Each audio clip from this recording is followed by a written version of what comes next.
Welcome to the ILO Future of Work podcast and to our special series on the road to the 2025 World Social Summit in Doha.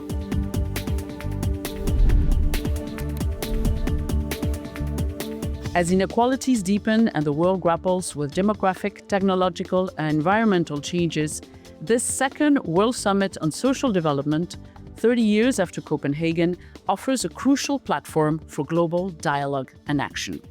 Leaders from government, international organizations, civil society, the private sector, academia, and the UN system will come together to shape the future of social development.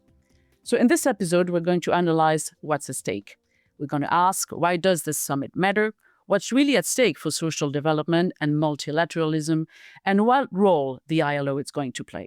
So joining me today is Courteille-Mulder, Senior Advisor in the ILO Partnerships Department. Hello, Claire. Thank you for joining us. Thank you for having me. So let's start with the basics. Why is the 2025 World Social Summit such an important event? Well, as you rightly pointed out, this is the second summit on social development, and the first one was actually 30 years ago. So in 30 years, the world has changed quite substantially. There have been major changes, particularly in the world of work. So I think this summit is really an opportunity to take stock of the progress that were made since the first summit, look at the gaps, if there are any, and really look at the priorities that the international community want to set for the future. So that's the first reason.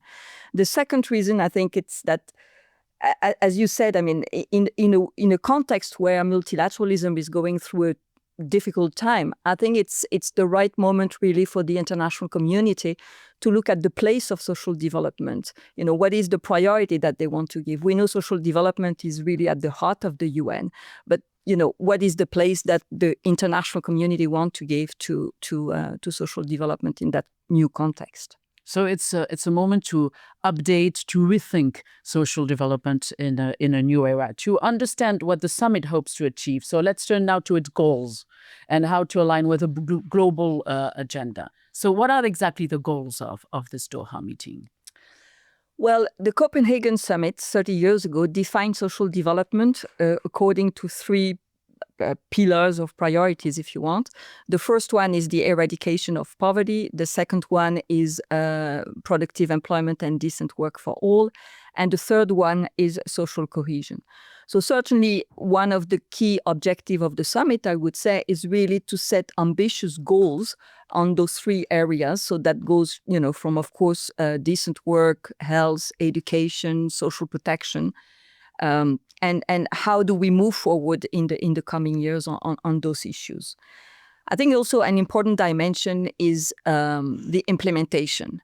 At this point, it's very important that we not only focus on the commitments that the international community is ready to make. What we actually do. Exactly. What's going to be the implementation? What's going to be the follow-up to the summit? What's going to happen?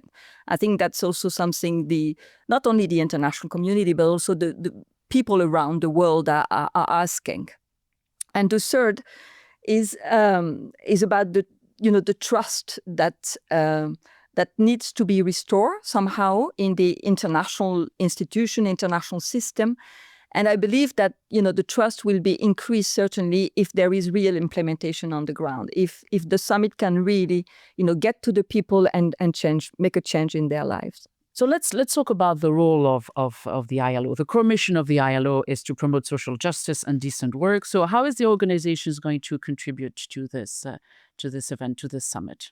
Well, the ILO is bringing, first of all, a tripartite perspective to the summit. As a tripartite organization, we're bringing the voice of governments, but of course of workers and employers organization. And that's very important because the ILO is the only international organization with this tripartite structure.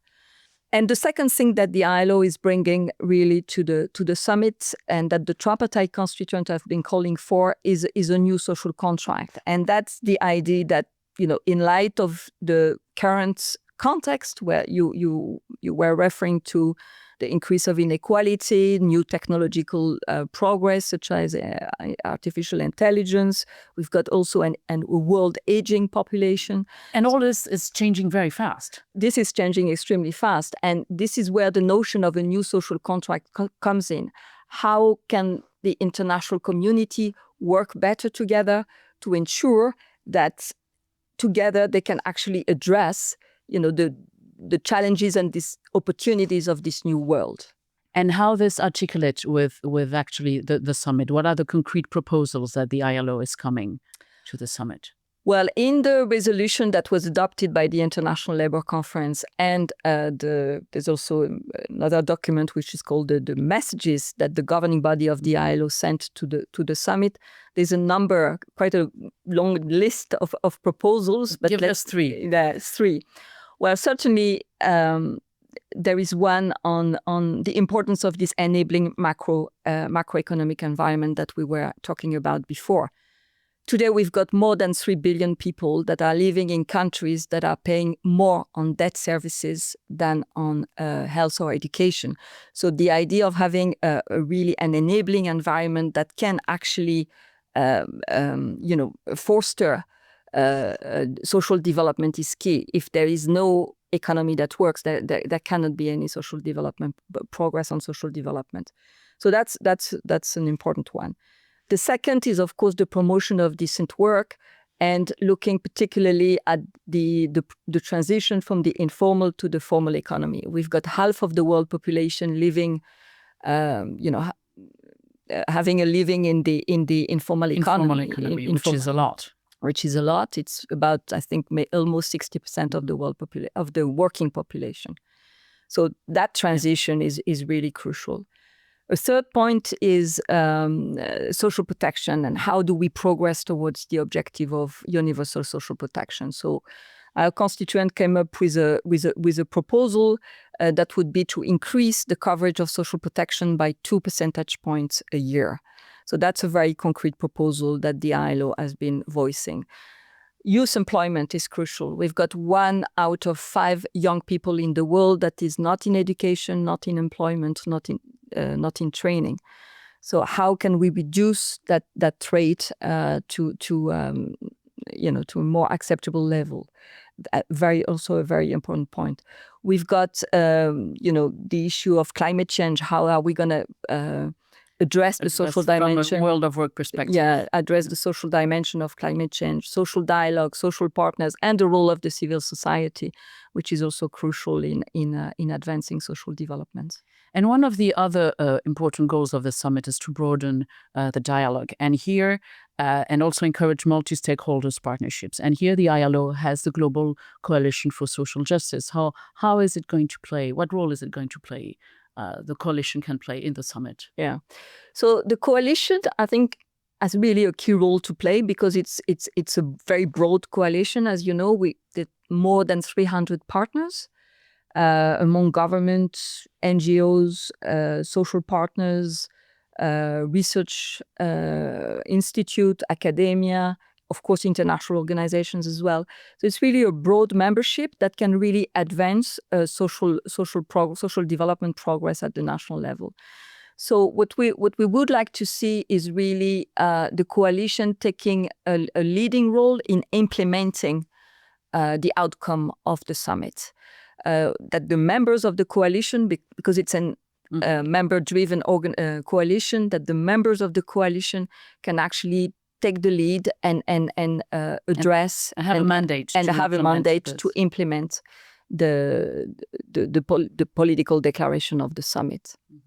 Let's talk about the summit itself and multilateralism. You addressed this question earlier on. So to those who are a little skeptical of what another UN summit can do, what would you say to convince them of the importance of this summit? Well, first, I would say that I agree that implementation is key. It's very important that, it's not another set of commitments made at the international level, but it's really translating to real progress on the ground. So certainly that's the way to go, in my view.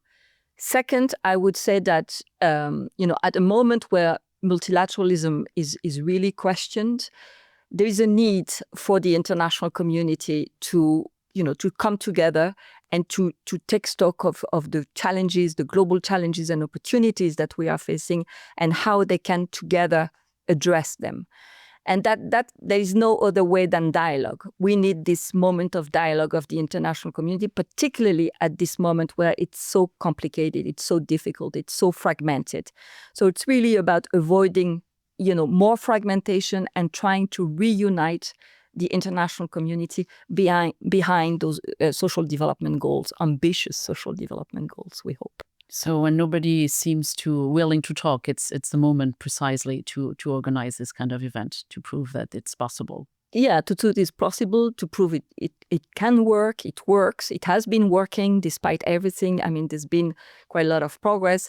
And, we are facing now at this particular moment in time, we are facing new insecurities, right? We saw the pandemic, so this, health insecurity, economic insecurity, this new insecurity linked to, the rise of inequality, the artificial intelligence, aging population.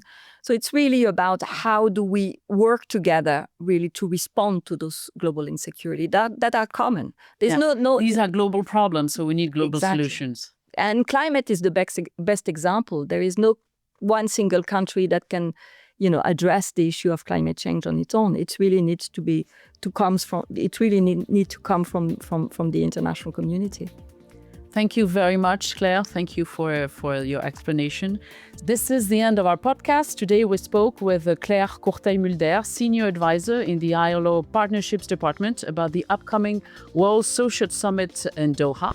In the coming weeks, we will continue to talk about the changes that are reshaping the world of work. A reminder that you can follow us on social media, on LinkedIn, YouTube, Instagram, and X, and also on Blue Sky and Threads under the name ILO. For now, goodbye, and see you very soon for another episode of the Future of Work podcast.